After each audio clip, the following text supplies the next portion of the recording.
Good morning. Hello, we are Welcome here. to, yes, welcome to Let's Talk Movies with Moira and Shannon. I'm here with Moira and I'm Shannon. And this has really become my favorite part of the month, Moira. I just want you to know that. Oh, same here. Same here. I have my little notebook that I keep nearby so I can take notes on things. I love it. I'm so enjoying this. I'm enjoying it too. And in just a few minutes, there's a long line of movies that we are going to review for you guys. And if you've watched, you know that Moira and I don't agree on everything. And I'm telling you, pop the popcorn because there's a movie that we're going to get to that apparently it's going to be forks, knives, and pitchforks. And I'm excited about it. I've been teasing all week long that I'm finally going to get to talk about how much I loved a certain movie, and apparently it was not Moira's favorite. So we're all ready for that. But Moira, before we do any of that, I just want to say to people, if you're watching this, we recorded this last night. So it's all recent content, but it was recorded last night. I'm watching live with you right now, so you can still be writing into the chat and talking with us as we premiere this on Thursday morning. We love to hear from you guys, and I've been loving getting some of the letters after the episode runs from some of you with requests for movies that you want us to review.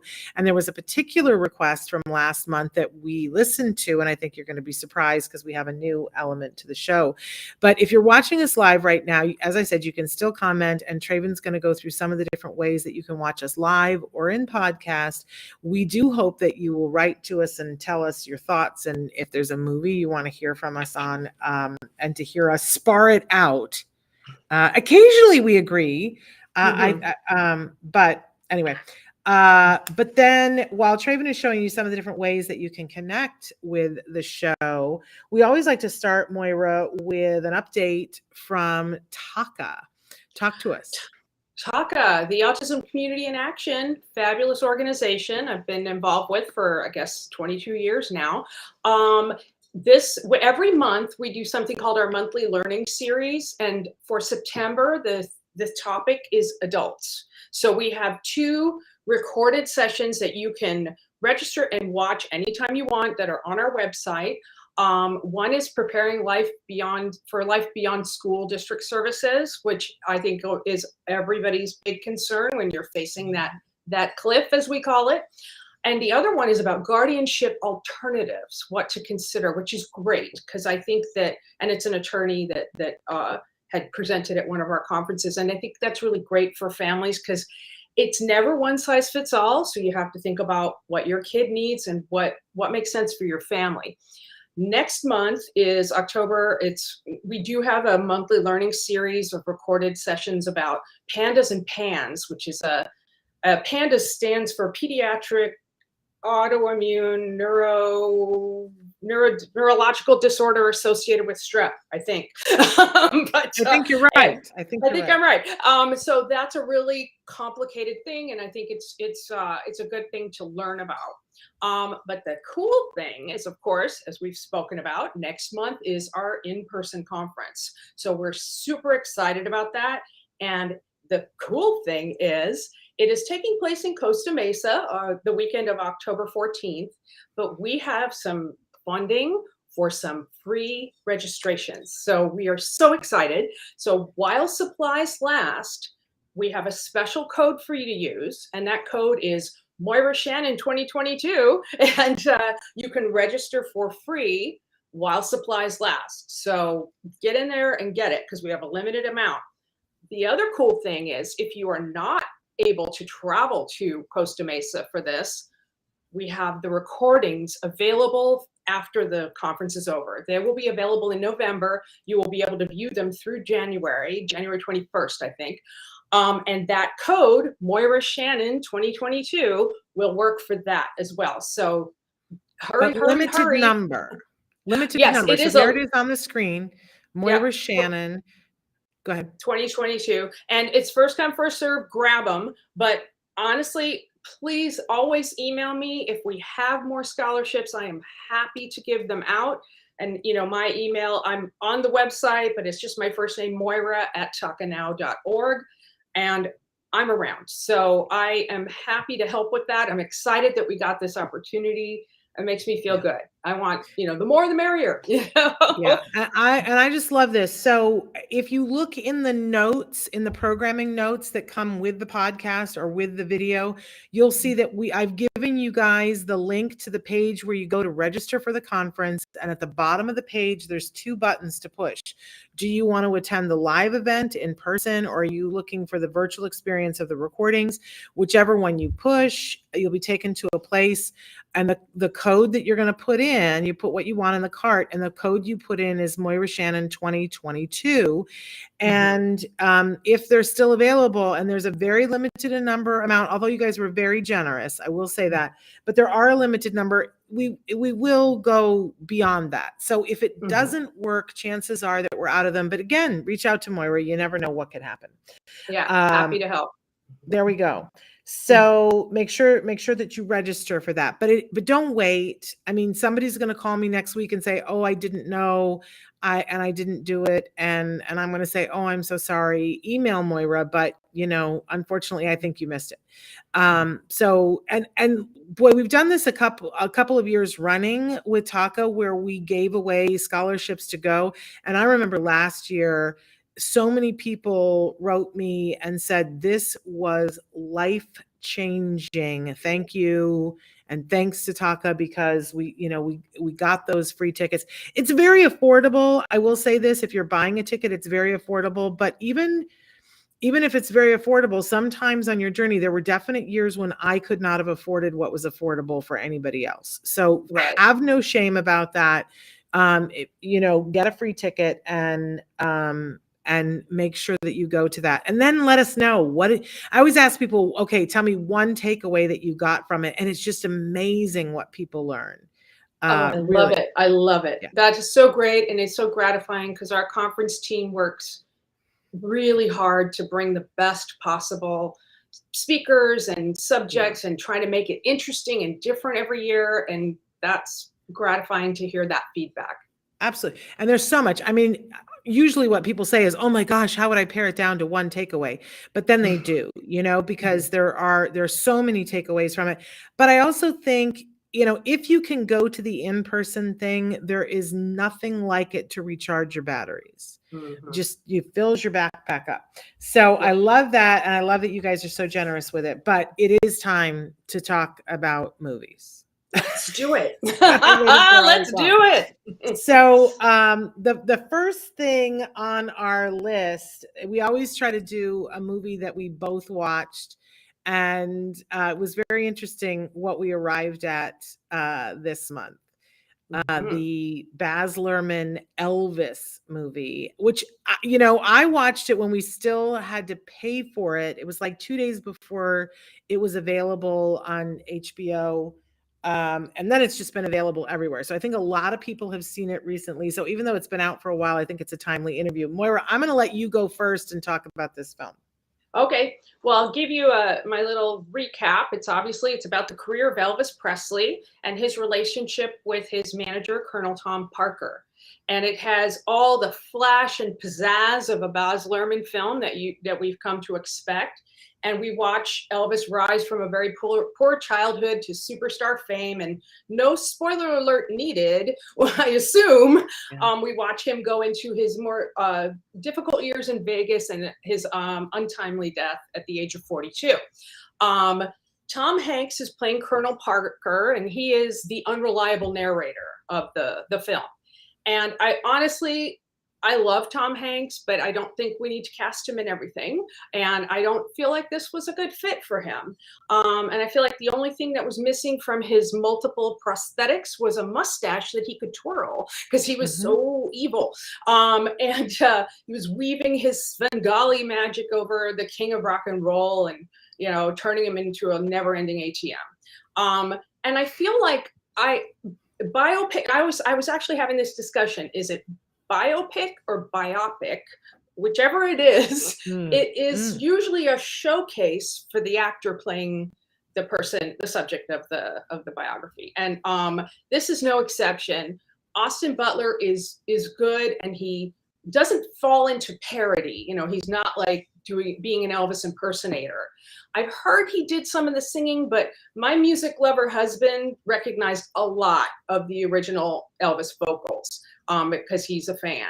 And the heart of this rise and fall story had me questioning what could have been, which I think it's a discussion I have often about Elvis as well as Marilyn Monroe. It's like they're the same, like they're so iconic and they were so talented, but they were both kind of used and spit up by the industry. And that, so that's something, I actually read a book years ago that Shelley Winters wrote, an autobiography, and she talked about Elvis's raw talent, and he was seeing Natalie Wood at the time. They mentioned briefly how in the movie, how he's interested in James Dean, he wants to be a good actor. And apparently he may have been in consideration for Tony in West Side Story, which I think would have been super interesting and probably super amazing. But that was Colonel Parker put the kibosh on that. He was like, nope, you're doing Blue Hawaii, you're doing Viva Las Vegas, frothy, you know, that's what your fans want. And so he's a tragic figure. But yeah, ultimately it was hard. I mean, I don't know. It was just hard to get over Tom Hanks's odd accent. I mean, I guess that's part of a hint of Colonel Parker. It was not an American. He had fled, I guess, World War II and, you know, all that stuff. So that history was kind of explored. But the other thing that was interesting was apparently he was up for the male lead opposite Barbara Streisand in A Star Is Born, which I was like, wow. I mean, all of those things would have been so interesting. But ultimately he just was a guy who didn't know who to trust, and he was out of his depth, you know. So overall it was enjoyable. I love Baz Luhrmann, so I'm probably going to watch anything he does, but you know, yeah. How about you? What did you think? So I love Baz Luhrmann and I love Tom Hanks, and I just hated this. I just hated it. I was like, stinky poo poo. I hated it. And I hated it for a lot of reasons. First of all, you know, okay, have an unreliable narrator, but I think that you enter into a contract with your audience when you say, okay, you come into the darkened room or the darkened theater and I'm going to tell you a story. And you have an unreliable narrator, but I have to rely upon you as the director. And from the jump, it becomes obvious that this is a snow job, that this is not a story about Elvis, that this is a story about Colonel Parker. But you couldn't sell tickets to that because why? Because none of us would have shown up for that. If you're going to do a thing about Elvis and you're going to call it Elvis, then I mean, this is a part of Elvis's life, and maybe, you know, we need to be educated about that. But we want a movie about Elvis, and Baz Luhrmann is so smart as a director, and he weaved this together. And the way they did the publicity on this, and they said Austin Butler is doing the vocals. And yet, if you watch the credits, you see that most of it is, as your husband noted, the original Elvis. And I don't want to give spoiler alerts, but you need to watch very closely, because especially in the end, there's a very amazing thing that Baz Luhrmann does that I caught it. And I said to my husband, I said, did you catch that? And because we were watching it at home, we were able to rewind, and I was like, right there. It's a pretty amazing thing. I don't want to spoiler alert, but there's a surprise. And most people didn't catch it. Most people didn't catch it. Because let me say this, Elvis is in the movie, the real Elvis, and he does some flashy editing. Yes. So look for that. But Elvis himself is in the movie. It is not always Austin Butler on the screen. So, and that wasn't spoken about in any of the press that I read. But in any case, I too love Tom Hanks, but I don't think that Tom Hanks can always be brilliant in everything. And this was a nightmare.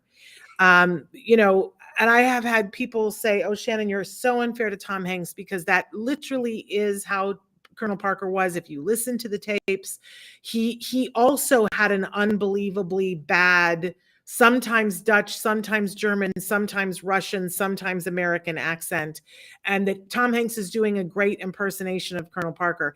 And I said, but enough of us don't know Colonel Parker, and it just sounds like Tom Hanks is doing a bad job of, and they didn't have a person to teach dialect on set. I blame that on Baz Luhrmann. As a director, you're supposed to keep your actors safe from those kinds of mistakes. But Tom Hanks has been around the, the path a few times. He might have been able to have discerned that for himself. And I feel like, how in Charlie and the Chocolate Factory, when Johnny Depp played Willy Wonka, later on he said, well, my inspiration for that was Carol Channing. And then you watch it and you go, oh, I can't unsee that. That's why it's so bad, because you were playing Carol Channing playing Willy Wonka, and that's not a good choice. But I think that if we were to grill Tom Hanks, he would say John Lovitz was my inspiration. I was playing John Lovitz, because that's what he's doing. If you watch it, he is to the point where he does this little thing like John Lovitz does when he's telling a joke where he's about to tell a lie. It's bad. It's bad. So if he turned around and go, Morgan Fairchild is my wife, you wouldn't have been surprised. I'm not at all. I mean, if you watch it now, see if I'm lying. I'm not. It's bad. Now, the one shining light in it is that Austin Butler is, I think, a really good Elvis. And I feel like Baz didn't trust that enough, because there were so many in the beginning. He does all of his Baz stuff so that we don't get a really good look at Austin, to see that he isn't exactly Elvis until we've already started to fall in love with him. But it was so, I want to cry for that young man, because I feel like he gave it his all. And this is not Baz's best work. There's some amazing Baz Luhrmann things in it. I won't say that it's not enjoyable to watch, but poor Tom Hanks, it's just stinky poo-poo. And that is my official word on that. You're all going to watch it. I encourage you to watch it. Watch it when you don't have to pay for it. I wrongly paid for it. I watched it when I didn't have to pay for it. All right, then. There we go. So now we're at the point where, and I don't know whether Traven, because we never throw to him for this, but now we're at the point where I have to say to you, Moira, what are you watching? And we'll go through this. I don't think, because so many times I've not done it, I don't think that Traven has it. Okay. So tell us, first of all, I think we're starting with the things that we've been watching that are also stinky poo-poo. Right. The meh category. Actually, the no. Let's start with the no. Oh, sorry. The nope. Sorry. My Not notes even were the in meh. the wrong place. Okay. Here's my note. We ready? Yes, but I don't have it up on the screen, Traven. My thing isn't advancing it. Oh, wait. Traven's got the what are you watching? We made this, so I'm going to say it again. Moira, what are you watching? There it is. There it is. We had to go for it. Okay. So, but it won't advance for me. Let me see if I can do it on the screen, Traven. Nothing's doing anything for me. Can you advance it for me to the next slide? Nada is working. Thank you. There we go. All right. Here's my note. The Paper Girls. And it's funny because I put this in the nope category when I watched the first 15 minutes of the pilot and turned it off. And I was like, oh, definite nope. And then I went and I wanted to like this so much because it follows 4 girls in the 80s who are doing their paper routes, and in the wee hours of the morning, I believe on like Halloween or Hell Night they call it, and they end up stumbling into a time travel war and they're catapulted into the future. And I'm a super fan of being able to meet your grown-up self and your grown-up self talk to your younger self. So I loved that, and I loved that it was 4 young girls. And I was like, oh, I wanted to like this. And then I read a bunch of reviews, which were like, oh, it's amazing. And it was talking about all this stuff that I'm like, I didn't see that. So I went back and I finished the pilot, and it did get better. And so I'm considering going back to it, but I kind of don't feel compelled to. So I guess that's telling me something. But but I always feel bad at how hard people work on something and they want to bring something into being, and I want to give it every chance, especially like after the fact. I tend to look at reviews and go, what did I not see? What was it, that didn't resonate with me? So that was one of my nopes. But again, I don't know. It was a hard nope initially, but we'll see. A League of Their Own, you covered in another episode, and you were exactly right, my dear. It was just pasted on top of a beloved movie. It was borrowing from our emotions of that movie and sort of bringing it forward. Great cast. I really wanted to like it. I did watch the whole first episode, but it just didn't grab me. The most engaging character is the gal that's the African American player, and the actress is Shantae Adams, and her journey was interesting, and that I almost would go back just to watch that. And when she and her friend were on screen, the whole thing, it was like it lit up. But the reviews are also good on that. So sometimes I'm like, what am I not seeing? But it is what it is. So, and then my other, Echoes, that's right. This was another one I gave up. I think I was 10 minutes in. I tend to like this idea of either like alternate realities, alternate lives, or twins that can change places. So I started watching this, and it's Bridget Moynahan in it, or Moynihan, and it just, I don't know, it felt like a Lifetime movie, and it's a series, and I thought, I don't think I can. If it had been just a movie, I might have chucked it out, but I thought, no, I just cannot get into it. I couldn't even tell you what it's really about, except that one sister disappears, but they have had a history of switching places, so the other sister's trying to chase down the info, but again, nope. So those are my nopes. Don't waste your time. And because last month I went back and looked, and last month in my meh was League of Their Own, and I thought, I talked to somebody and they said, and later Rosie O'Donnell plays a character, a male character, and I was like, I gotta see that. I didn't make it. I got 3 more episodes in, and can I be honest? It went from a meh to a firm hard no for me for League of Their Own. So I'm right there with you, sister. Right. Now let's see if that works. Okay, I can advance it. So for me, I didn't have a lot of real hard no's this month, except that I'm giving a real hard no to the Emmys. And it's funny because so many people said to me afterwards, did you watch the Emmys? It was so great. And I was like, what are you talking about? Explain that to me if you would. I just thought it was the worst version of the Emmys that I've ever seen. And I love Kenan Thompson, and I thought that he did a really respectable job as the host. But I feel like it was the direction that was bad. But when they went to the opening montage, and they were going to have all the dancers and behind him that were doing all the theme songs from top television shows, and it kind of like the cameras were in the wrong place, and it looked like the dancers weren't sure when to start, where to go, what to do. I felt like it was a high school review. I just thought it was super duper like meh. And then the other thing, I love that we're getting to the point where we're going to talk more about inclusion. And that part of it, I absolutely love that they really were hammering down on inclusion.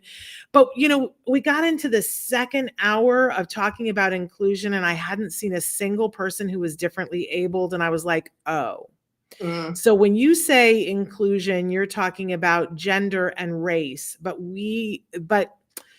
neurodiversity and being differently abled physically aren't on your radar yet. And then I was about done. And then they did the in memoriam, and I want to get out the pitchforks with the in memoriams. They get these and they had John Legend. It's fabulous. Have John Legend sing. John Legend is amazing, and yes, I want to watch John Legend. But if somebody has worked their whole life and you're going to do the in memoriam, you should full screen those people. Mhm. And award shows aren't doing that anymore. And I'm like, then why are you doing it? Why is it about the performing artists that you have up there? I just want to smack somebody into the next week about that. That's all. And then the other thing that I just super hated and wanted to throw my television into the Pacific Ocean.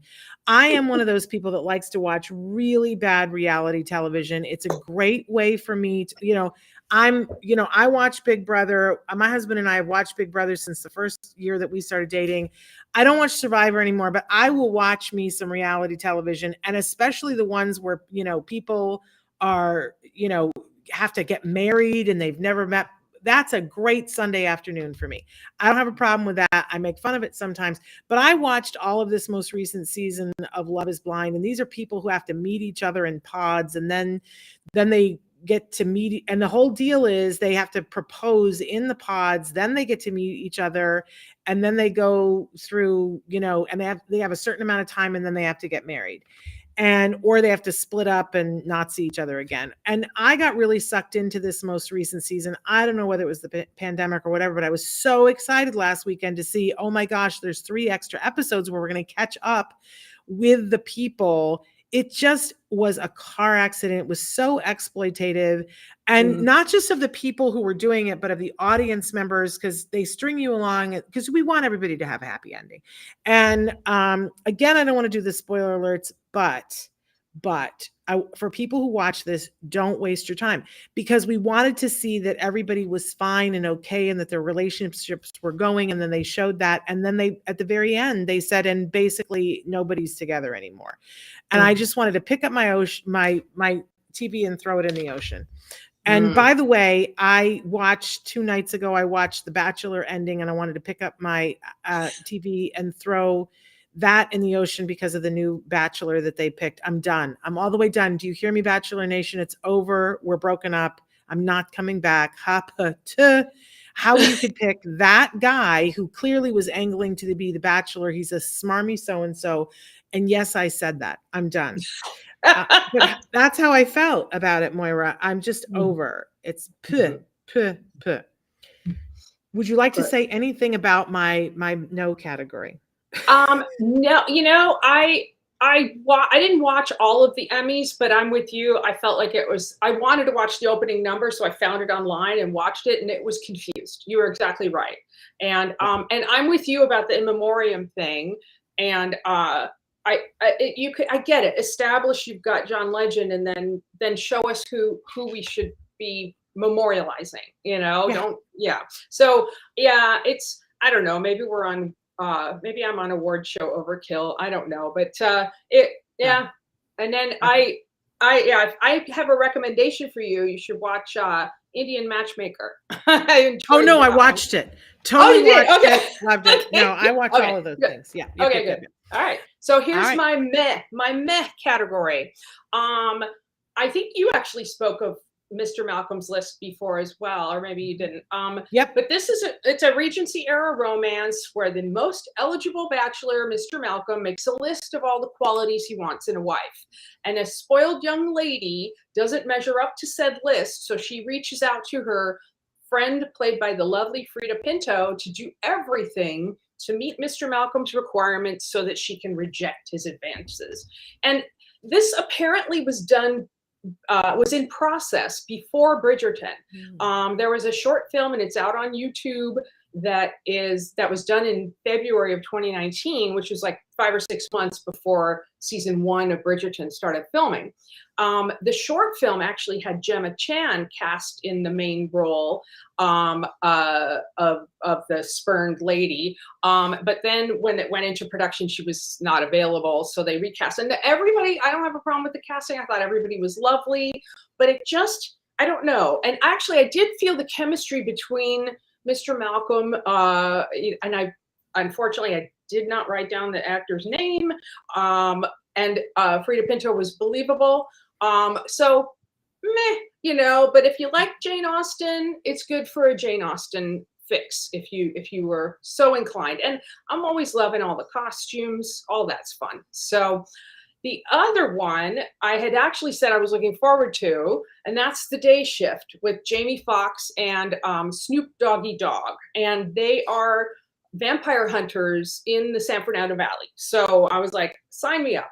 And so the premise is that Jamie Foxx needs to get back into the vampire hunting union so he can make enough money to pay his daughter's tuition before his ex-wife moves out of state and takes the daughter away. So because of his past violations of the union, he gets paired with a union rep played by Dave Franco, who has never been out in the field. So it's an oddball buddy picture, and it treads very familiar ground.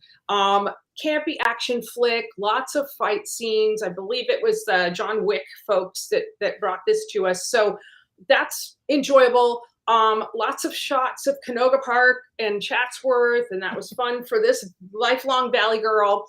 And I loved Jamie Foxx, so that was not a hard thing to watch him.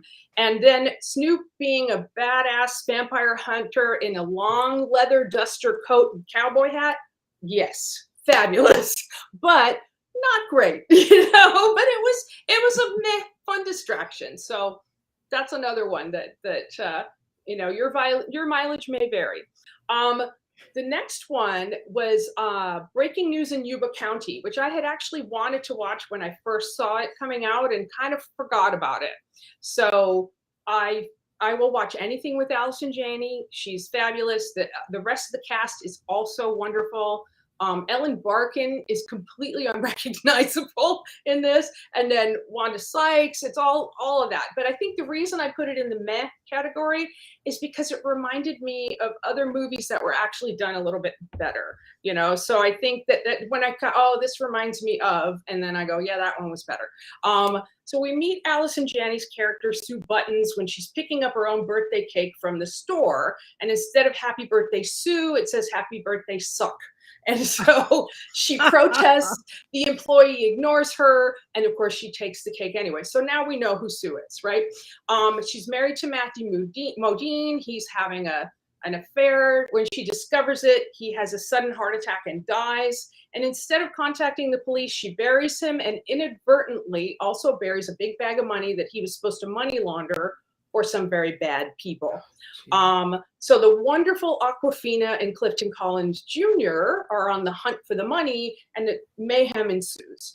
It gets pretty dark at times, so it's not for the faint of heart. And then Juliette Lewis plays kind of a Nancy Grace, Oprah-ish kind of personality, but it's like the tabloids and the mainstream news grab a hold of the story because Sue says, my husband's missing. And so it reminded me of Burn After Reading and To Die For, which are both better movies. So that was I was along for the ride, but well, it sounds like an amazing cast though, Moira. It is, and that's what drew me to it. I mean, and I'm not mentioning the billions of other people that were in it that were great. Well, interesting. So for me, in my meh category, the first one for me, House of the Dragon, I gotta be honest, I had never watched any of the Game of Thrones things before the pandemic, and then we binged it. We took like one entire summer and watched all of it as a family, and we thoroughly enjoyed it. There were things that I had a hard time with because I think it's a little misogynist, but but there are things about it that are also enjoyable, and it's some good storytelling in amongst being misogynist. But I was sort of like, oh, okay, I'm excited to watch House of Dragon and sort of participate with everybody because I missed out on the whole thing. We tuned in to watch the first episode, and I went, I'm not gonna. I mean, it's interesting, but you know, maybe when the whole first season is out, I'll watch, or maybe I'll wait to see if it gets 2 seasons. And part of it, and I'm going to be honest, a lot of people that I talked to, and I was like, yeah, and they were like, yeah, but don't you love that it's Matt Smith playing the one lead character? And I was like, no, I really, here's a terrible thing, but I'm going to admit that after I didn't watch him as one of the people on what is the TARDIS show that I can't think what the name Doctor Who. Doctor Who. I didn't watch him be Doctor Who, so I didn't have that relationship with him. How I know him is playing Prince Philip to Claire Foy's The Queen, and he was such a dog in that and now he's playing another person who's clearly a dog and a pig, and it's just like I don't I'm not interested. So it's, yeah, I'll probably pick it back up, but yeah. And then I was so excited. I'm going out of order here. Let's go Look Both Ways first. Look Both Ways. I thought, oh, this is going to, you said, you sort of like anytime it's going to the past and meeting yourself again. And I really groove on when we get to see that there are two distinct pathways that somebody could have gone and what happened. Like one of my favorite movies is Sliding Doors with Gwyneth Paltrow. I mean, Me too. Me that too. movie. So I Mhm. thought, oh, this is another movie like that. And of course, it stars Lily Reinhart, and we get to see this very distinct break in her past where, she's either pregnant or she isn't. And on the one side, we get to see what happens to her life if she becomes pregnant, and we get to see on the other side what happens if she doesn't. And it's a really interesting premise, especially for somebody who, like me, who likes that. And it was okay. It was okay, but I just felt that it missed some opportunities and it wasn't stellar. It was meh. And then, of course, the last one, we were so excited to see that Handmaid's Tale is out with their new season. And, we watched all of that in the pandemic as well. And I really wanted to put this picture in because this is what we have seen so far in this, because Elizabeth Moss has this look that she gives when she's super bad pissed as the handmaiden. And I'm telling you, and I turned to my husband at some point and I said, who directed this episode?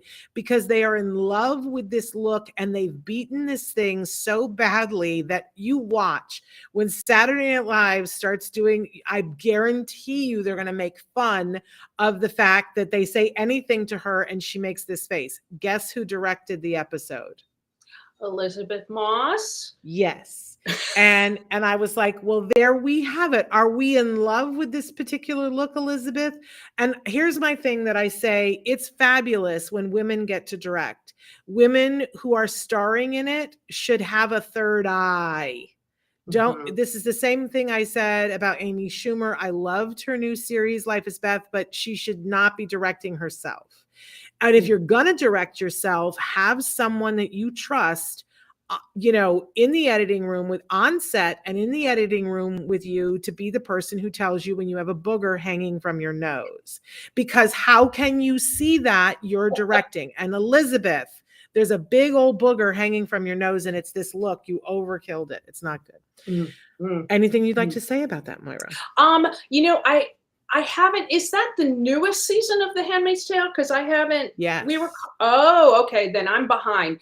I liked The Handmaid's Tale. It was hard to watch. We could not binge it. We had to take it a bit at a time. Oh yeah. And the season prior to this current one, I felt like it was like trauma porn. We were just seeing people being tortured and waterboarded, and what part of your body are we gonna pull off of you? And I was like, oh, and but I do like exploring female rage because I feel like we don't get to be mad, and I like that. But I think you might like these episodes then because she's gonna shovel it at you. She's super bad pissed.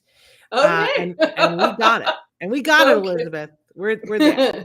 But 5 minutes of slow-mo of her looking super bad pissed. I'm sorry, I have things to do. That's self-indulgent. Yeah. Well, in House of the Dragon, I like House of the Dragon. So, but it's just I'm not as in love with it as I was the original Game of Thrones, and I have the same opinions as you. It was a bit misogynistic, but it ended up being such good storytelling, and the characters ended up being really well-rounded. So I was kind of like, okay, but okay. So we are on mine for the It's a Wow. And I'm going to start with The Dig, which was an older movie. I think you had mentioned that you almost forgot that the name of the film. And in this film, Carey Mulligan plays a widow who owns a property in England. And on that property, there are ancient burial mounds. And she hires a local amateur archaeologist played by Ralph Fiennes. And he's doing this amazing North Country type accent, which is fabulous. And they end up uncovering an Anglo-Saxon ship. And Ralph Fiennes' character learned all about this from excavating and working alongside his father.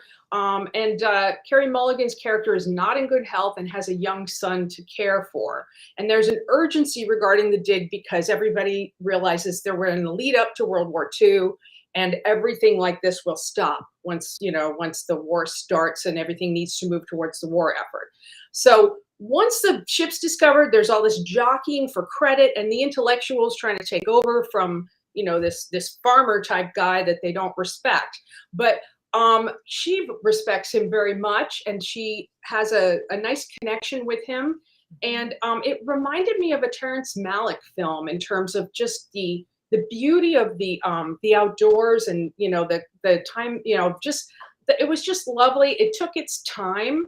It had themes of death and rebirth, connection and history, like what do we leave behind? What is our legacy? And what do we think about the people from the past that we don't really know everything about? And I loved all of that. It was beautiful and understated. So that one I very much enjoyed, because often the films are just coming at you, and this one was a nice quiet build. The other thing I'm loving right now is Bad Sisters. It's an Apple TV offering. It has this, I believe the season finale is this Friday, and I can't wait. It's a dark comedy. Everybody has fabulous Irish accents, so you might need the subtitles. The super good-looking guy from Good Luck to You, Leo Grande, which I had talked about, he's in this. So I am all in on this one. So apparently this is a remake of a Belgian series, and I bet you $1 is going to be remade in America. I just feel like this is ripe for a remake. It focuses on 5 sisters, one of whom has this horrible, abusive husband who has been systematically separating her from her sisters. And he doesn't lay a finger on her. It's all emotional and financial, psychological abuse. And the first episode, if I may use the word, it's called The Prick. And boy, do they show how he is exactly in that. And he says horrible things and does I'm just joking, that kind of gaslighting behavior, really horrible. And as it unfolds, we see how he has really pissed off or hurt every single one of the sisters. And this is them, you realize they're leading up to, he must die. He needs killing. And so the whole process is watching this unfold. And that's been kind of delightful. And there's the oldest sister is Sharon Horgan, and I feel like I've just discovered this woman and I adore her. And she adapted the show for British television. She's in a show called Catastrophe that you may have seen. She's also in another film on Hulu called Together that's about the beginnings of lockdown for COVID. So very cool. And for the U2 fans out there, of which I am a huge U2 fan, the actress that plays Becca is Eve Hewson, and she's Bono's daughter, and she's fabulous. So yeah, so I can't wait to see like how this all unfolds. And you're rooting for this guy to get killed, and it's like, wow, so that one I love. And then Ted Lasso, this is actually a rewatch for me. And I love this show so much. And of course, we know Jason Sudeikis from SNL. He's one of the creators of this show, and he plays the title role. And he's brought in to coach a soccer team in England, where they take their football, as they call it, they take it very seriously. And he and his fellow coach are the fish out of water Americans that are trying to bring the team together. And there are hidden agendas. The team owner is played by Hannah Waddingham, and she acquired the team due to her divorce from her philandering husband. So her hidden agenda is she wants to drive the team into the ground to spite her husband. But she did not count on the pathologically optimistic Ted Lasso, and that's what's delightful. It's the antidote to toxic masculinity. Ted is has a lovely folksy way of connecting with all the team members, and they don't know what to make of him, but they start to trust him. And the Hannah Waddingham, I don't know if you know, but she is totally unrecognizable from her Game of Thrones character of Sister Una, the one that did Shame, with the bell, Shane Oh, with. I was like, that is not the same person, and I had to look it up, wow. and indeed it is, and she is so glamorous in this that Yeah. amazing. And Juno Temple's lovely, and Oh, then Brett yeah. Goldstein plays a very grouchy, very foul-mouthed teddy bear. So thumbs up, love it. So Yeah. that's my wows.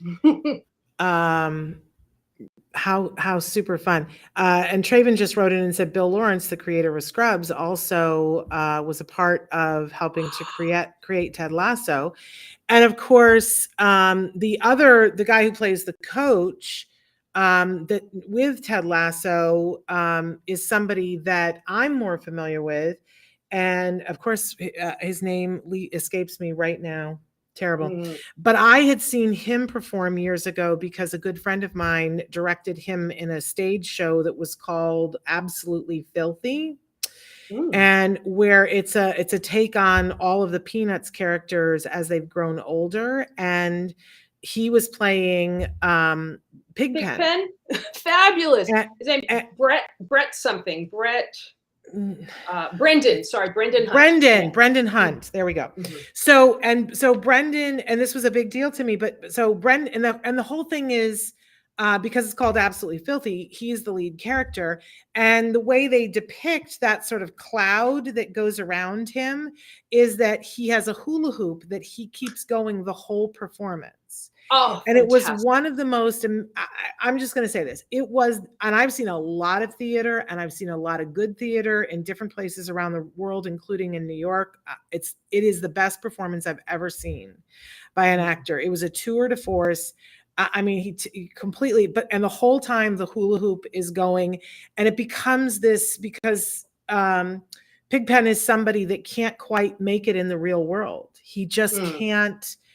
And we see that there's a component of there's a mental illness thing, and that this hula hoop becomes part of the motion that is inside him that he can't control, and he's an addict. And Oh, I mean, it's so powerful. I mean, it's funny, it's amazing, but he kept the hula hoop going for the whole 2 hours. And wow. so there is an episode of Ted Lasso where he hula hoops, and people were like, is he really doing that? Or are they CGI? And I was like, no, I can guarantee you he's really doing that. He's a hula Wow. hoop expert.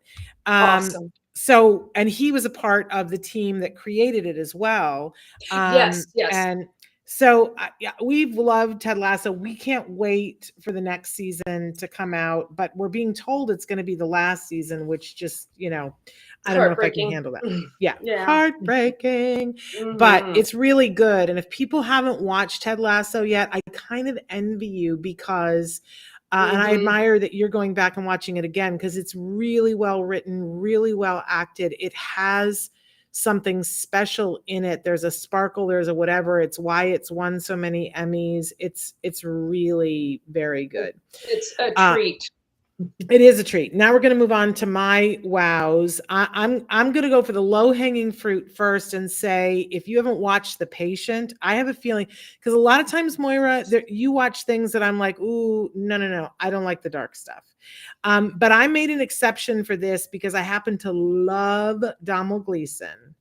Oh my Mm. gosh, I just love everything that he does, but one of my favorite movies is About Time, and he is so brilliant Mhm. in that movie, and I love him, love him, love him, amazing, but he's different in everything that he does. He's just so brilliant, and of course, Steve Carell is in this, and you might think, "Oh, well, this is gonna be a funny thing." Oh my heavens, no. Mm.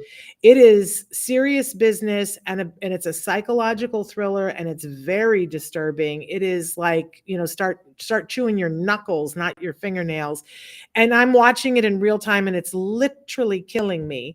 But it's so good, you guys. I guarantee you that it will be up for awards because it is so amazingly good. It's on Hulu. You've really got to watch it. It's on Um, my list. It's on my list for and Steve sure. Carell is amazing, but Donald Gleason is just like redonkulously fabulous.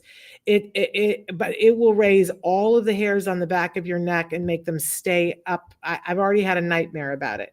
And then Last month, I talked about on my wow list the K-drama that was Extraordinary Attorney Woo. And once I had finished watching that, I said, I'm a little fascinated because it's a little bit of a dilemma for me because the character, as I said last week, she's on the spectrum, she has autism, but she's an extraordinary attorney. And she's played by an actress. I'm not going to butcher her name, but she's played by an actress that is not on the spectrum. And this is a little bit of a dilemma for me. But somebody said, you really need to go watch her do something else because she's a remarkable actress. She's like a changeling, like Donald Gleason, that she looks different, she acts different. I said, all right, I want to watch something else this woman has done. And they said, go watch The King's Affection. Oh my goodness. I about died. I loved this so hard. It just killed me. And I can't even believe it's the same woman. Basically, it's set in this sort of, I don't know, mythical medieval period of time in Korea. And there is a king on the throne and the prince. What do they call it when the prince who's waiting to the regent, Prince Regent? Prince Regent, his wife is pregnant. She gives birth to twins. And this is considered very unlucky for royalty in Korea, the show tells us, because and the guy says, who would ever respect a king who would share room in a womb with a woman? I know, wow. It's so incendiary. And so they quietly order for the female twin to be murdered.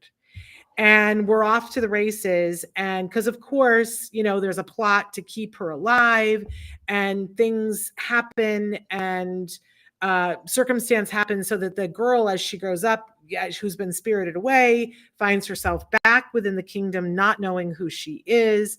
And there are more plots where the person who had ordered her to be killed finds out that she's there and says, have her killed. And this all happens in the first 20 minutes, so I'm not spoiling it for you. But the prince and his twin sister have already met and recognized that they look the same, and he needs to do something. So he masquerades as her. So when the hired help goes to kill her, instead they kill the actual prince. And only three people know, and they say to the girl, you're going to have to masquerade as him for the rest of your life for the good of the kingdom. Oh, and so then we time jump, and that's when we get to, but it is, oh my gosh, it's one of the most amazing things. I mean, there are elements. This is what I love about K-drama. It's so well written. There's humor in it that just has you rolling on the floor, but I was on the edge of the seat. And in some respects, it reminded me of the film Ran. I mean, that's very Lear-esque. It's epic. It's everything. It's really good. And there's a romance element that just tore my heart out, threw it on the floor and stomped all over it.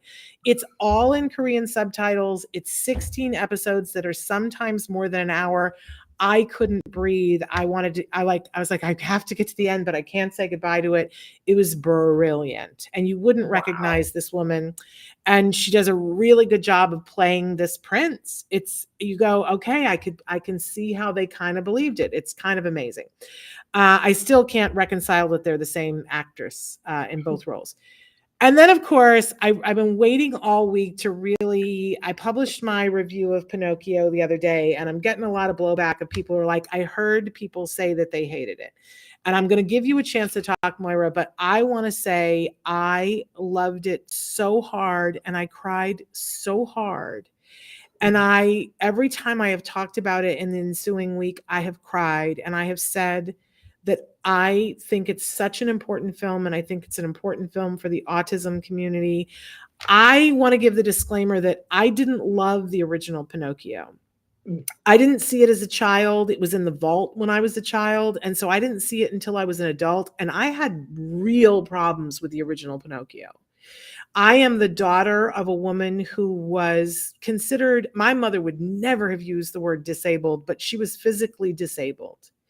And it was not unusual in my childhood. My mother was either on crutches or in a wheelchair, and it wasn't something that was going to go away, like it was just a ski accident or something like that. And I grew up going places where we'd have to turn back because there was no ramp. I grew up with having to deal with people's perceptions about you're not really there if you're not like us. And then I became a parent of a child who is neuro different. I don't like saying neurodivergent because it makes it sound like there's one way and he's not that. He says neurodiverse, and I like that, but he's neuro different and he's neuro better.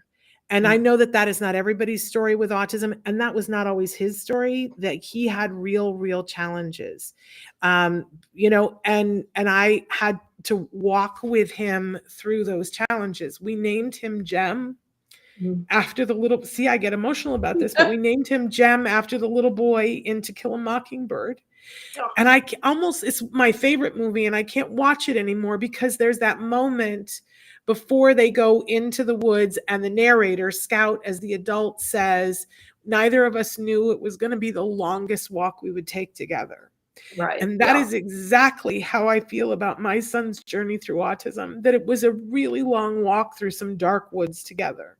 And I'm very lucky that I came out the other side. But all of these things together, and I feel like no one tells the story of what it is like when somebody is different, and what it feels like for them, and what it feels like for the people who love them. And even as this started, and I was convinced I was going to hate it. Can I tell you, I was so convinced that I was going to hate this movie, and the movie started, and I was like, wow, it's kind of magical. And it always creeped me out that in the original movie, I love puppets.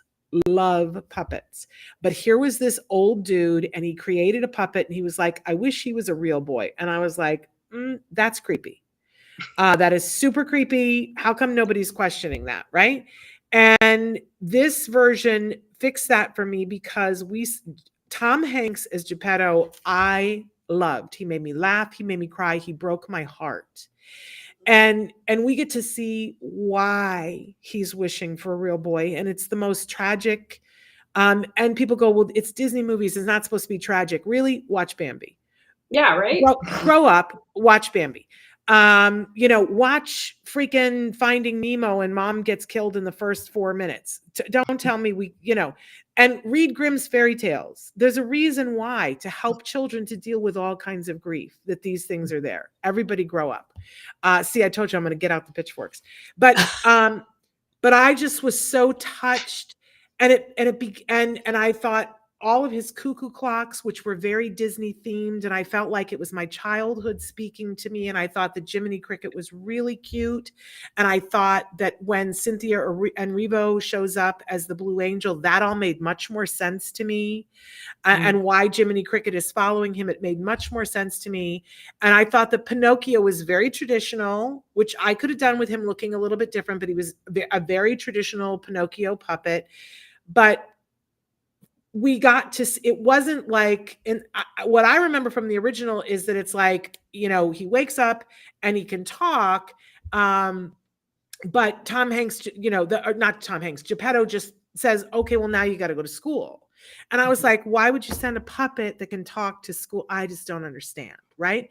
But instead, we got to see in this version, the joy of, I have someone here in my life who depends upon me and I want to teach him. And then the decision of, I'm going to let you go be in the world. And it broke my heart. There was the very early on in the scene, he says, I think it's time for you to go to school. And he stands there with Pinocchio and he says, have a good time. And then he calls him back and says, Pinocchio, the world is not what you think. And there are people out there, and please find your way home. And it broke my heart, because for any of us who've ever had a child that couldn't communicate, and you send them to school and you pray and you say, I hope. And now having a child that goes out into the world by himself, and every day I say to him, remember that everybody isn't who they say they are. I just felt like I was being spoken to.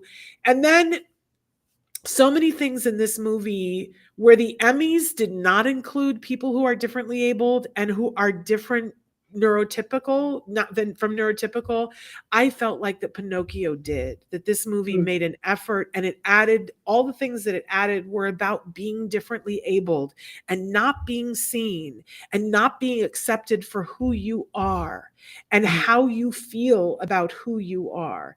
And even Pinocchio is confused, thinking, I need to do X, Y, and Z so I can become something that I am currently not. mm, And I won't give away things in the end, except that I had an expectation of what was going to happen in the end, because we all know the Pinocchio story. And when the end happened, it took me a minute, and I cried so hard and so long, because I mm, felt like somebody had touched a bruise that I didn't know was there and said it's going to be okay. mm, And I feel like every I've said publicly, anybody who has ever felt different or been diagnosed as being different, I think this is your movie. And I mm, have seen so many reviewers who just went, well, it was this, it was that, it was, it wasn't the original. And I've been fatootsed with them, because I'm like, I don't think you know. mm, mm, Now, you mm. said you don't agree with me, and I think you do know. So talk to me.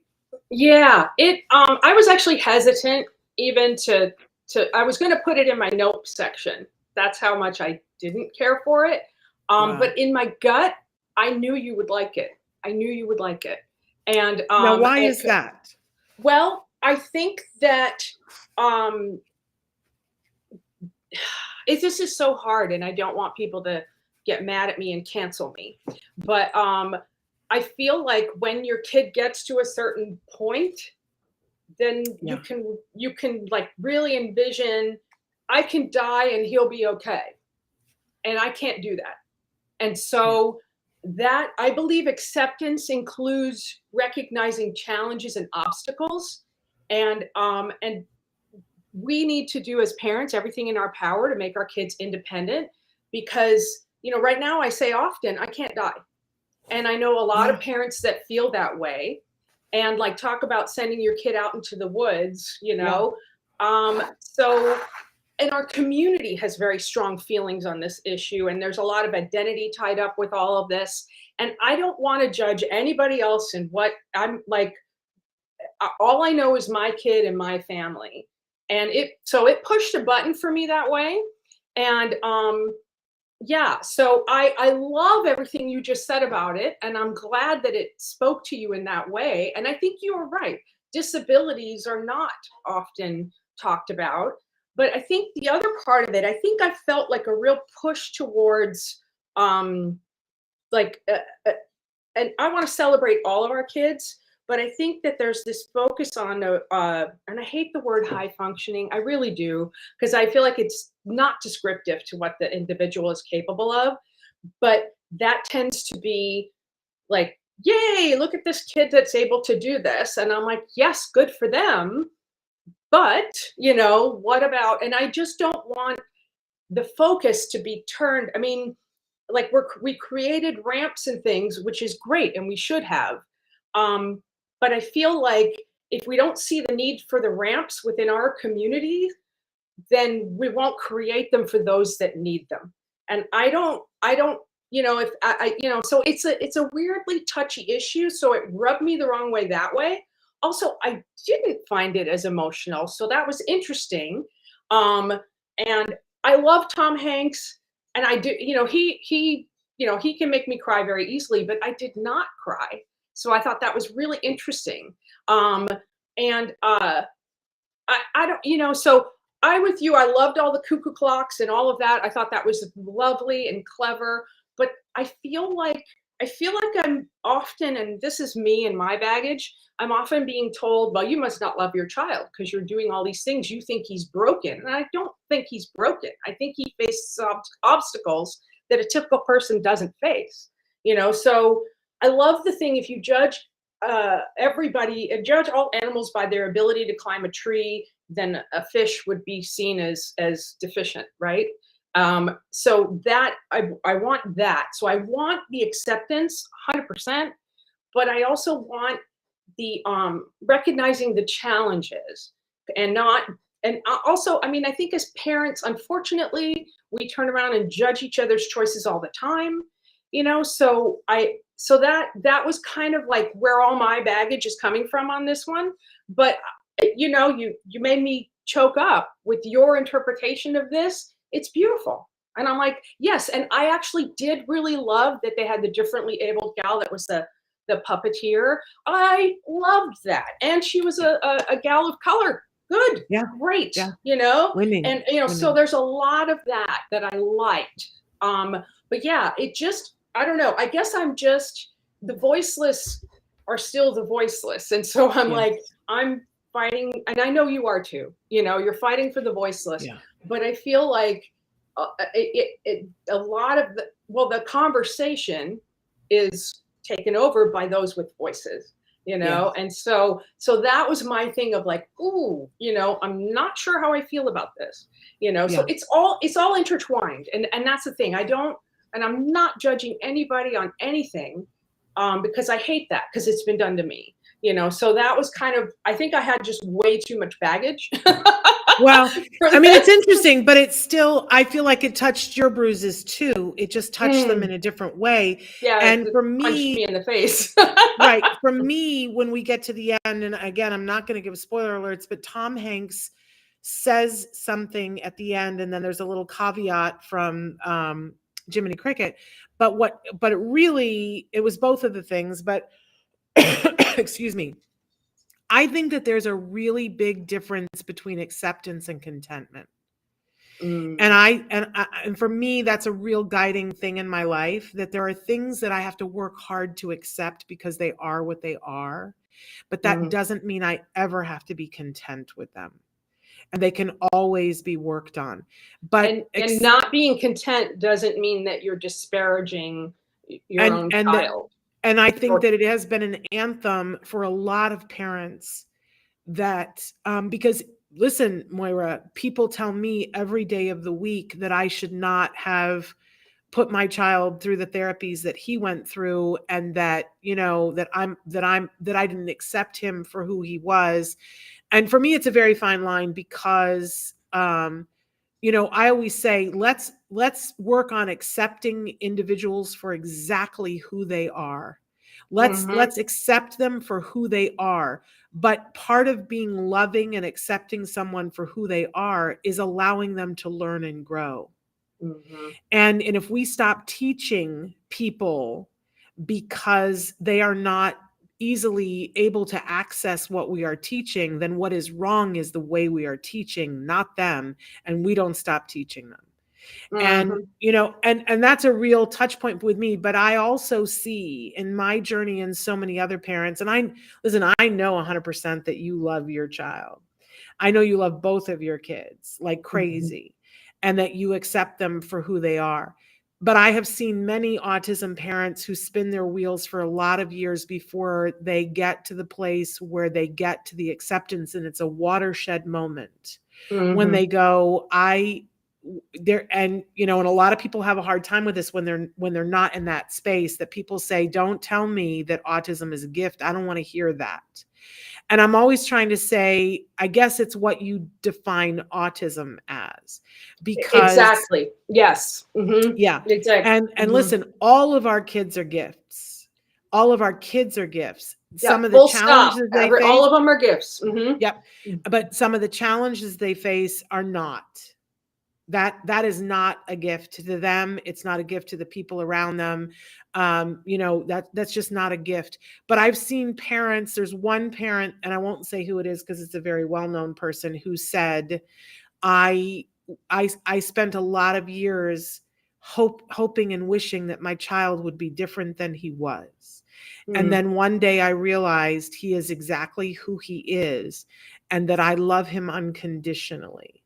right. And that the day that I realized that was the day that I was free.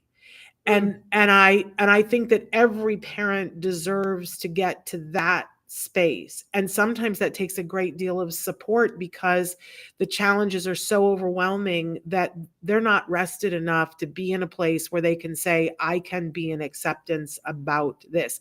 And as you said, I think probably I am now.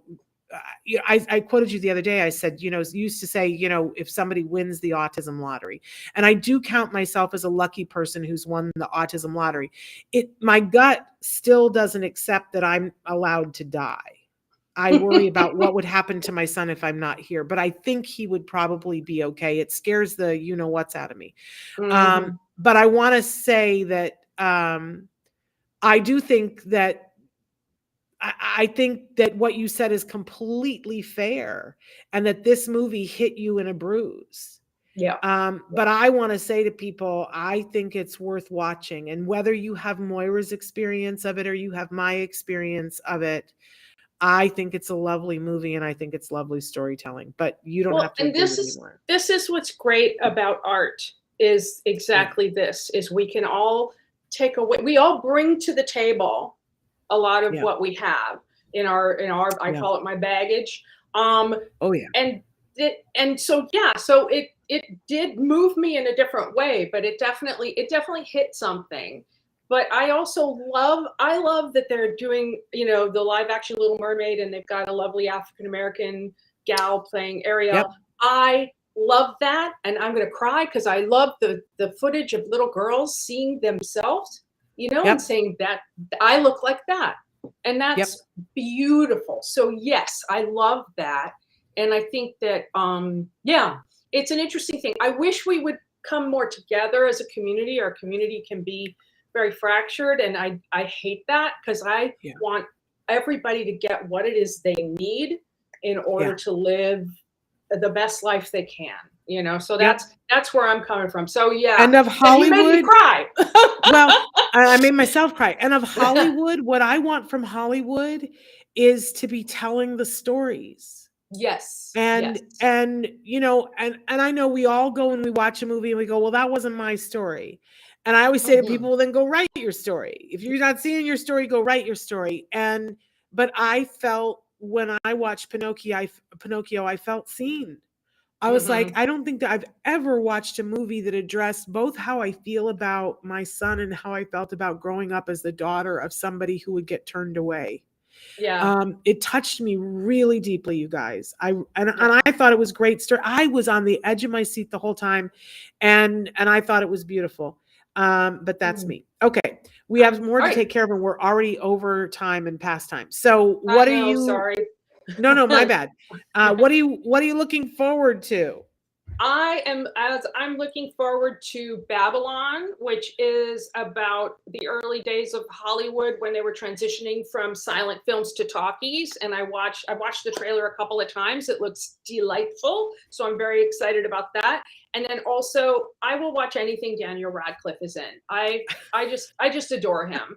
And so I would love to see the Weird Al. And apparently it's going to be on Roku for free. I don't know when, but I've heard that that's happening. Okay. And he's just delightful. I love the oddball stuff he picks. I think he's had the most interesting career, and good for him, So those are my looking forward to.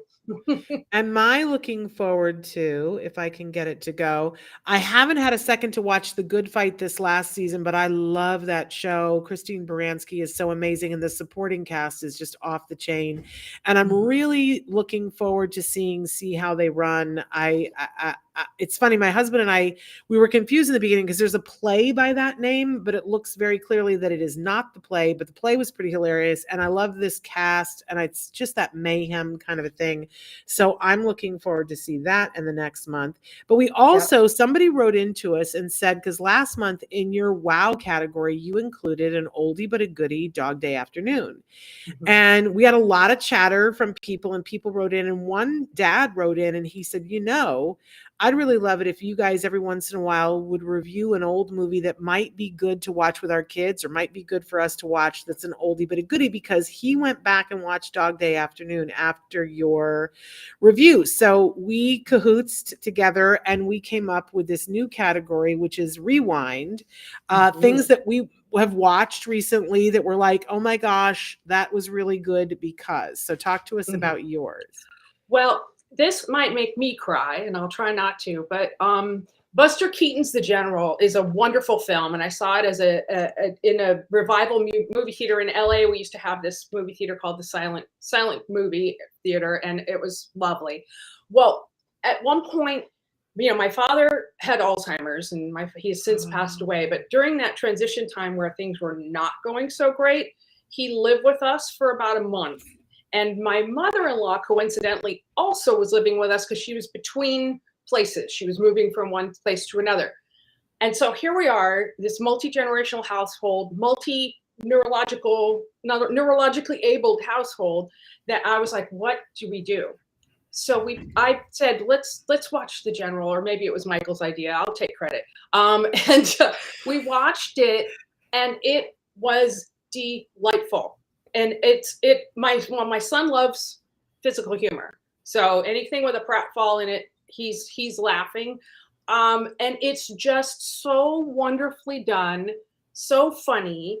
And it was one of the highlights of that very difficult time. So I have a very special place in my heart for Buster Keaton.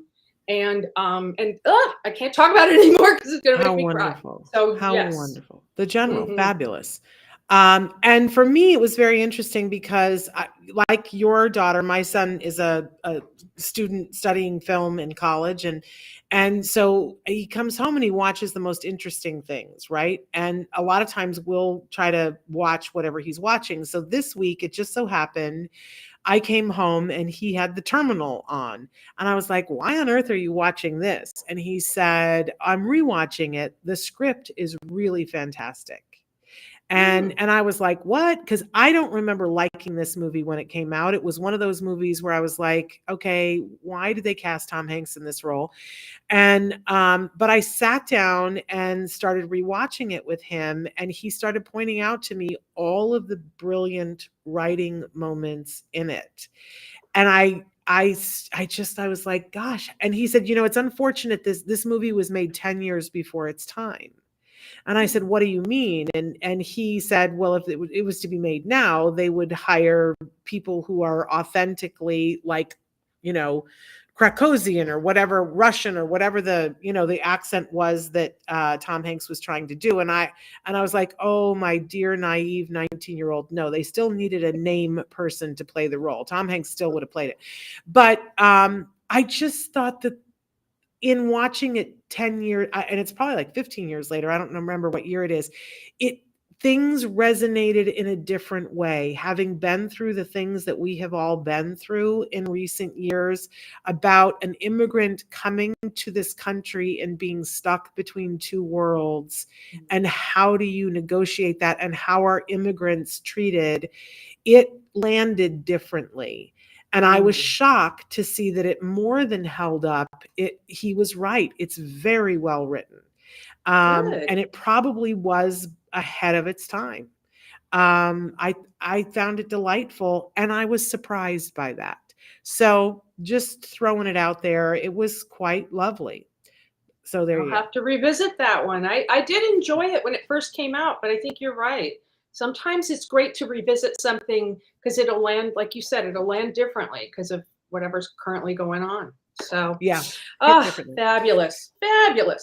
Anyway, so that's what we're watching and looking forward to. And we love to hear from you guys. We love to hear your requests. If there's an old movie, a new movie that you would like for us to take a look at, we'd love to hear that. And we'd love to hear your thoughts. Did you watch Pinocchio? Now, I have one viewer who's already written into me and said that she and her son absolutely loved Pinocchio. But I'd love to hear from the rest of you. Who are you siding with? Are you team Shannon or Moira? And tell us why. Did it hit you in a very specific way?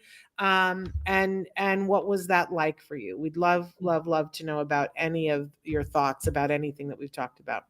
But don't forget that, we're making this live now, that you can be using that code to get the scholarship to the Taca Conference. Again, if you came in late, go back and watch the beginning, but you want to go to the Taca website. There is a special code that you can use. It's Moira Shannon 2022. And they were very generous, but there are a limited number. So you should get on there right away. And if you have friends that were like, oh, I missed out on this the last time, tell them. And then when they're gone, they're gone. But you can reach out to Moira. Tell them your email again, Moira. My email is moira@tacanow.org. So, All right. and also if you go on the website, there's a link under the scholarships. Email the scholarship manager. That's me. So, yeah, please do. We do our best to get as many people at the table as possible. It's a great conference, you guys, a great conference. All right, we're way past time, but thanks for hanging with us, guys. And Moira, I just adore you. I adore you. And this was just so much fun. I can't wait to see all the movies that we're going to watch. And as things get to, my favorite time of year is that time right after Christmas, right before New Year's and after New Year's, where you really can't go anywhere. The weather's miserable and you just get to watch all of the things that are up for nominated for awards. Bring it on. That's Excellent. what I say. All right. We'll see you guys next time. And we're back tomorrow with Stories from the Spectrum. Make sure that you're checking that out. That's all content by and for individuals who are on the spectrum. So definitely check that out. And we'll be back on Monday with another Parent to Parent. And we have Dr. Grampy Shea in the studio next Tuesday. So make sure that you're here for that.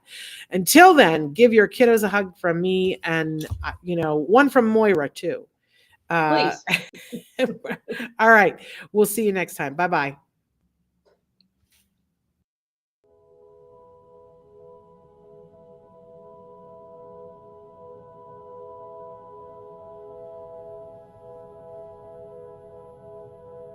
If you found anything helpful in this video, please give us a like. In fact, make sure that you smash that subscribe button on YouTube and give us a like on Facebook.